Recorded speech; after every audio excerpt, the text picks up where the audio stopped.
Hi, I'm Sophie, and welcome to my world. It is time for another Q&A. And believe it or not, this is Q&A number 15. Yes, that's right, 15. You guys ask a lot of questions. Anyway, I have some answers for you. So let's get started, shall we? Okay, Smurfette22 says, is crafting/parties more of a fun thing or lots of work or both? It's a funny question. Here's the deal. Crafting and parties, which go hand in hand in my world, because whenever I do a party, I always have at least one craft there at the party to keep the kids entertained. They are so much fun, and I just love putting stuff in front of kids and letting them go crazy with the materials and seeing what they create. So I love this, and so for me, it's not work. However, there's a lot of work that goes into it.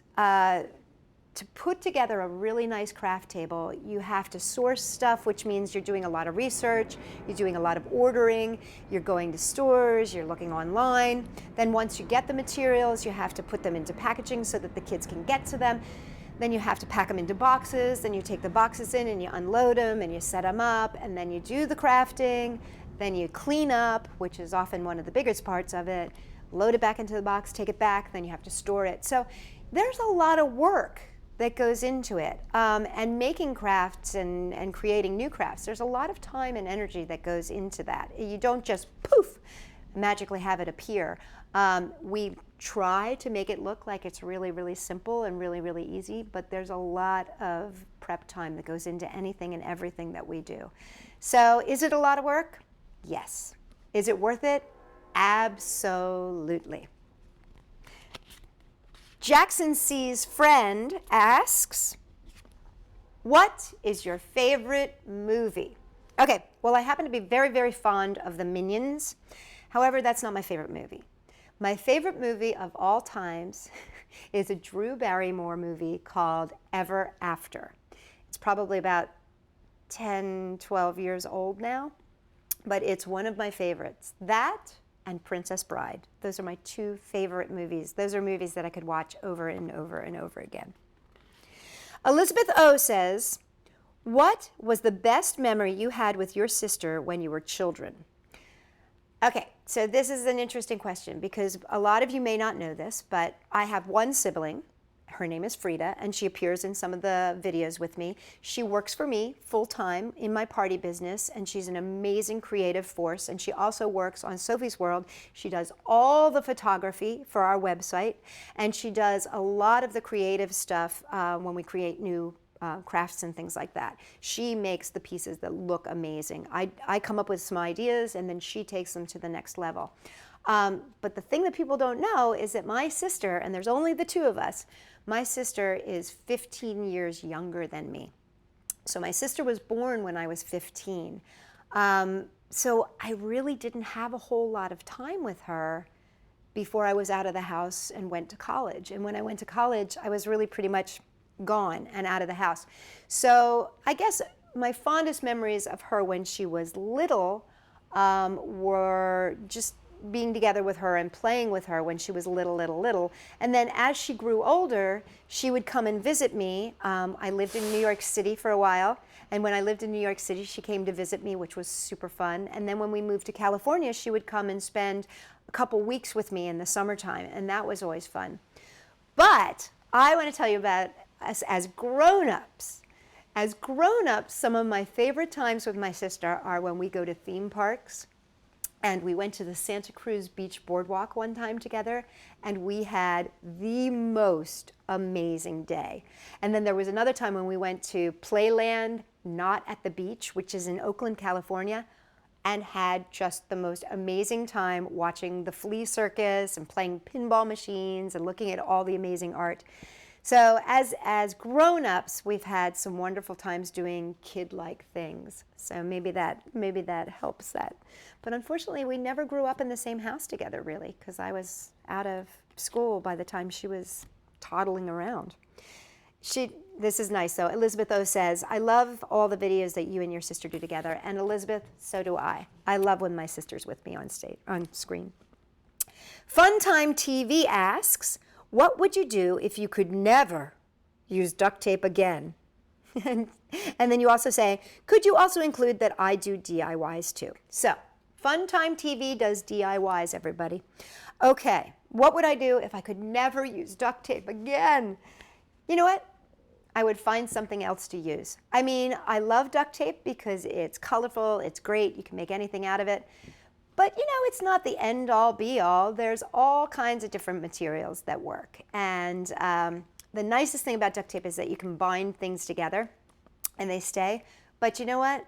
Hot glue, fabric, twine, wire, they all work really well too. So I'd be sad if I couldn't use duct tape. If somebody said, you will never be able to use duct tape again.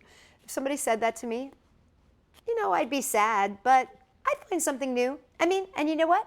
It's always fun to find something new because that's part of the creative process is you can't use one thing, replace it with another. Millipuse B and Jerica M ask, about how many parties do you do in a week, in a month, and how expensive can a party get? Okay, usually I don't talk money with people because I just talk that with my clients. But to give you a basic idea of what it costs to do a party can run anywhere from $750 to $7,500 to $75,000. And I know you're going, what? But see, if we do these big, large events, we do things like bar and bat mitzvahs where you're doing an entire weekend's worth of parties. You're doing something Friday night, Saturday morning, Saturday night, Sunday. You know, it becomes a whole weekend thing. That's $75,000 is not money that I personally am making. I'm hiring vendors and tents and rentals and all kinds of stuff. So the party business is a very big business where a lot of money is spent. And a birthday party can start for us at about $750, and that's a low-end birthday party. But that's why I do a lot of free stuff, and I do tons and tons of outreach programs for all over the Bay Area, and that is all completely free. And as is this video stuff that we do for you, it's all completely free. So you've got the money-making side, and then you have the side where we give it away for free. You're asking about how many parties we do in a week. Okay, this week only. I've got an event this afternoon that I'm going to go do once I'm done filming here. Friday, I've got a carnival party. Saturday, the next day, I have a bar mitzvah, so I have an event in the morning and then an event at night. Then Sunday, I have 3 events. I have a train party, I have a monkey party, and I have a summer camp party. So you can see that's pretty much, what is that, 6, 7? That's 7 events in 1 week. And in the month total, because this is October right now, now I don't know when you'll see this video, but when I'm filming it, this is October, and we have over 36 events this month. This is an insane month for us because it's Halloween, so we have over 36 events this month. So that's basically how it breaks down. It depends on the month and it depends on the week, but normally we're doing about six parties a week and about 36 to 40 parties a month. Yotunde O asks, do you have a process in which you create new crafts? And do you mind wasting tape when you experiment? I'll answer that one first. Oh my gosh, I waste so much tape, and it's terrible, I know. But when I'm working with tape, I often will make mistakes. I'll make the wrong size.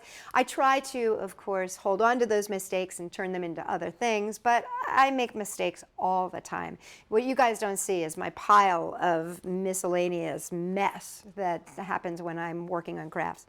My process is, I get an idea. Now, the idea can come from a client who says, I'd like to make a rainbow out of tissue paper. Okay, then that gets my brain working. Okay, how do we make a rainbow out of tissue paper?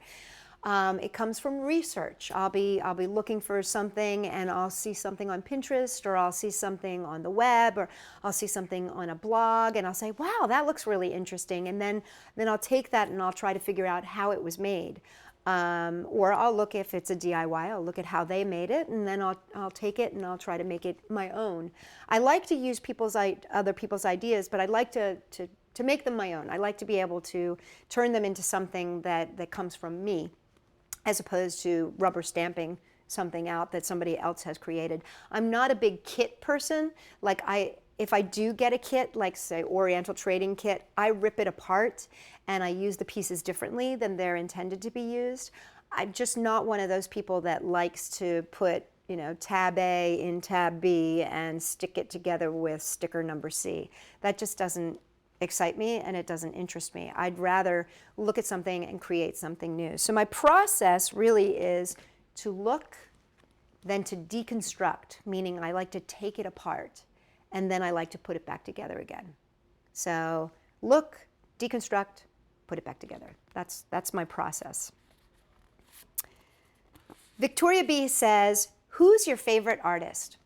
I have a lot of favorite artists. I love art. I love looking at art. But I think my favorite artist would be Maurice Sendak. I like artists that have a sense of humor. I like artists that have a little bit of a dark side. I like artists that can convey emotion and movement and storytelling just in a picture. And I've always felt that Maurice Sendak, although he was a great storyteller, did that with his pictures and with his drawings. And I've always loved Maurice Sendak. He's always been one of my favorites. And that, my dear friends, is the end of Q&A number 15. Now, if you would like to see Q&A number 16, all you got to do is write a question down below, and I will make sure to add it to my list. Now, remember, there are 16 of these now, so I may have already answered your question, and if I have, I will try to put a link to the video that it appears in so that you can see the answer that you ask if it's been already answered before. But if you've got a new question for me, make sure you write it down below, and I will make sure to answer it in Q&A number 16. Thanks for watching, you guys, and check us out at Sophie-World.com.